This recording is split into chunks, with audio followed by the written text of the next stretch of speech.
Samedi, à l'université de la France Insoumise, 1000 militants applaudissent un banquier d'affaires. Il s'appelle Mathieu Pigasse, il dirige à Paris la banque américaine Centerview. Depuis mai, cette banque restructure la dette du Venezuela. Plus de 150 milliards de dollars selon l'AFP. Les honoraires attendus se comptent en dizaines de millions. Alors pourquoi la France Insoumise invite-t-elle cet homme? Son coordinateur Manuel Bompard a répondu lui-même, avant le débat. Sa réponse tient en une phrase et elle est le sujet de cette édition. Car avant la phrase, il faut l'homme. Pigasse sort de l'ENA et entre au Trésor. En 98, il conseille le ministre de l'économie, Dominique Strauss-Kahn. Il passe chez Lazare en 2002, chez Centerview en 2020. Et en mai, le Venezuela. Son métier, c'est la dette souveraine. Il l'a renégociée pour 3 pays au moins. Et c'est précisément cette expérience qu'il met en avant samedi devant les militants insoumis. Sur scène, l'AFP le cite.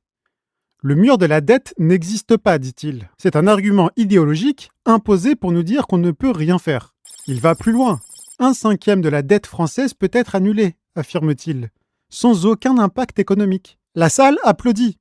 Il conclut par « On va gagner en 2027 ». Or, ce contrat existe pour une autre raison. Le 3 janvier, une opération militaire américaine capture le président Nicolás Maduro, à Caracas. Il est détenu aux États-Unis et poursuivi à New York. Sa vice-présidente, Delcy Rodriguez, prête serment le 5 janvier, à titre intérimaire. Elle annonce qu'elle coopérera avec Washington. L'armée et la police lui prêtent allégeance dans le mois.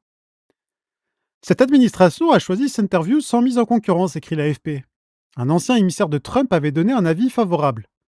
Il dément tout soutien formel et la banque invoque son expérience unique.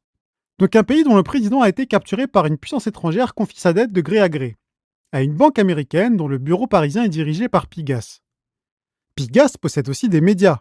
Une radio, un magazine culturel, des parts dans 2 journaux nationaux. Et il prépare une chaîne d'information de gauche sur la TNT. Voilà l'homme. Et voilà Bompard, mot pour mot. C'est un banquier d'affaires, donc il défend certaines positions identiques aux nôtres, ça semble plus crédible. Donc l'argument ne vaut pas par sa démonstration, il vaut par la fortune de celui qui le porte. Ce n'est pas nous qui le disons, c'est le coordinateur de la France Insoumise.